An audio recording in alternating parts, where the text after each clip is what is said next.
Cliff Burton didn't just die in a bus crash. He was killed by a winning hand of cards and a horrific alleged crane accident that crushed him twice. While the driver blamed black ice for the tragedy, James Hetfield walked that road in his socks and found it bone dry, sparking a mystery that haunts rock history to this day. Let's uncover the dark truth behind the Ace of Spades that doomed a legend. By 1986, Metallica wasn't just a band. They were a volatile machine, earning the nickname Alcoholica for their superhuman liquor consumption. They were young, invincible, and tearing through Europe on a tour that felt more like a runaway train than a professional production. But behind the sold-out shows, the infrastructure was crumbling. The tour bus they were living in was a cramped, smelly death trap on wheels. The band members were constantly fighting over the uncomfortable bunks, desperate for a decent night's sleep on the freezing Scandinavian roads. It was this very discomfort that led to a simple gamble with fatal consequences. The bus wasn't just uncomfortable, it was arguably negligent, a budget option that had no business being on icy mountain roads. The bunks were little more than wooden coffins, shaking violently with every turn, making sleep nearly impossible for the exhausted musicians. There were already complaints about the driver's erratic behavior and the vehicle's mechanical groans, but the show had to go on. In the high-stakes world of 80s metal, safety often took a backseat to profit and speed, setting the stage for a disaster that was entirely preventable. On the night of September 26th, frustration peaked, and Cliff Burton challenged guitarist Kirk Hammett to a card draw for the best bunk. In a twist of fate that chills the blood, Cliff drew the Ace of Spades, the literal death card in folklore, and looked Kirk in the eye, demanding his spot. Kirk, frustrated but fair, handed over his bunk near the window, a decision that would haunt him with survivor's guilt for the rest of his life. The first card that Cliff picked was the Ace of Spades, and he looked at me and said, "I want your bunk." And I said, "Fine, you take my bunk, I'll sleep up front. That's probably better anyway, you know." Later on that night, about 5 or 6 in the morning, I heard a skidding, I heard a vibration, and then this motion. I thought we were going off a cliff. Cliff won the bet, but in doing so, he unknowingly signed his own death warrant. It is almost impossible to ignore the supernatural weight of drawing the Ace of Spades mere hours before a tragedy. That single card swapped Kirk Hammett's fate with Cliff's, moving the bassist from a safe zone directly into the impact zone. It's the kind of detail you'd expect in a horror movie, yet it happened in the gritty reality of a Swedish highway.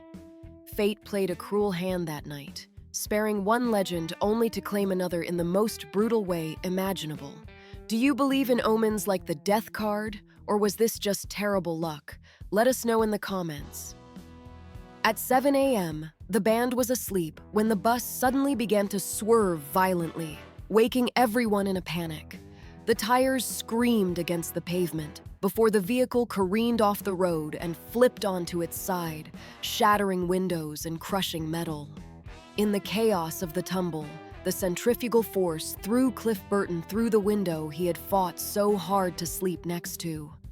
As the bus settled, it landed with crushing weight directly on top of the 24-year-old genius, silencing the screams of the passengers with a sudden, heavy thud. 7 survivors crawled out of the wreckage into the freezing Swedish dawn, confused, bleeding, and shivering in their underwear. James Hetfield, Lars Ulrich, and Kirk Hammett frantically did a head count, realizing with mounting horror that Cliff was nowhere to be found. They saw legs sticking out from under the massive vehicle and realized the catastrophic truth. Their brother was pinned beneath tons of steel. The panic was instantaneous, but hope remained that he might still be alive, protected by a pocket of space or simply unconscious. The driver, whose name has largely faded from history, but whose actions remain infuriating, stepped out of the wreckage relatively unharmed. Instead of frantic concern, reports state he was seemingly indifferent, immediately claiming he hit a patch of black ice. This lack of emotion enraged James Hetfield, who was ready to kill the man right there on the side of the road. The driver's quick deflection to weather conditions raised immediate red flags for the band, who felt the bus handling was suspicious long before the crash. Here is the darker secret that is often left out of the headlines. Cliff might have survived the initial crash. Rumors through the decades tell a story of a crane which brought in to lift the bus. And as the band watched with bated breath, the vehicle was hoisted into the air.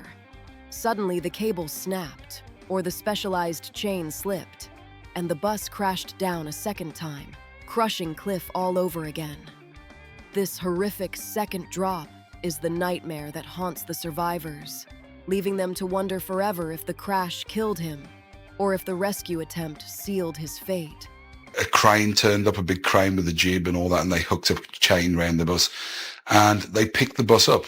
There's still people trapped under the bus, but everyone else was okay. I don't know if Cliff was dead at this point or not, because the bus actually slipped back after they picked it up. They lifted it to pull him out, and it slipped back and landed again on the floor. Fueled by adrenaline and rage, James Hetfield refused to accept the driver's excuse and began his own investigation on the spot. Dressed only in his socks and pajamas, he walked miles down the highway, scanning every inch of asphalt for the alleged black ice. He walked back and forth, checking the temperature and the road surface, but he found absolutely nothing. The road was dry.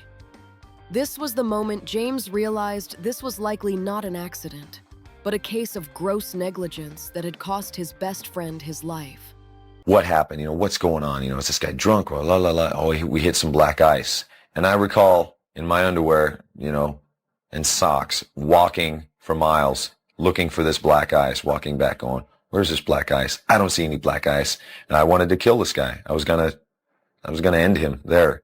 The Swedish police detained the driver and opened an investigation for manslaughter, but the outcome was a slap in the face to the grieving families.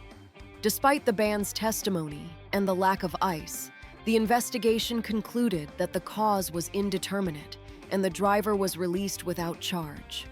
He walked away a free man, leaving Metallica to return to America with a coffin and no justice.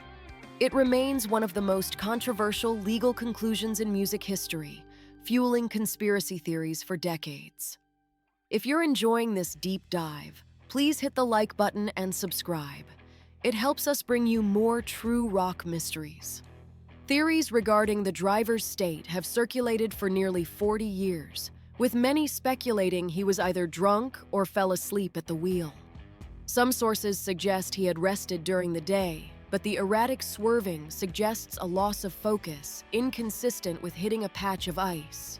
Without a proper breathalyzer test documented publicly or a rigorous mechanical inspection, the truth was buried with the wreckage.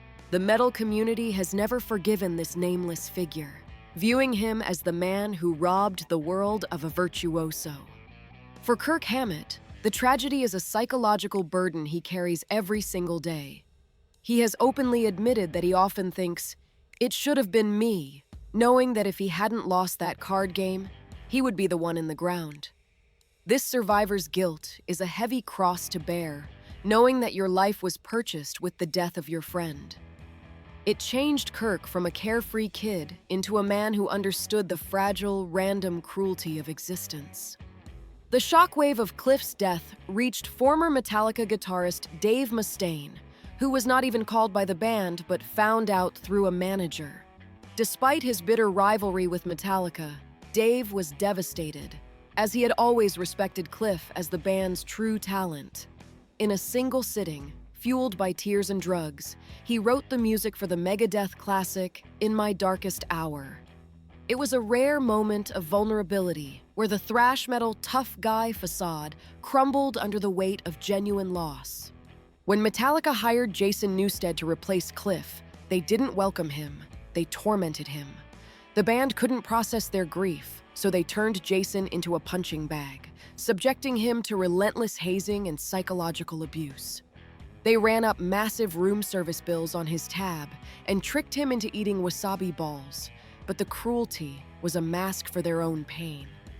They were angry at the world for taking Cliff, and unfortunately, Jason was the only target available.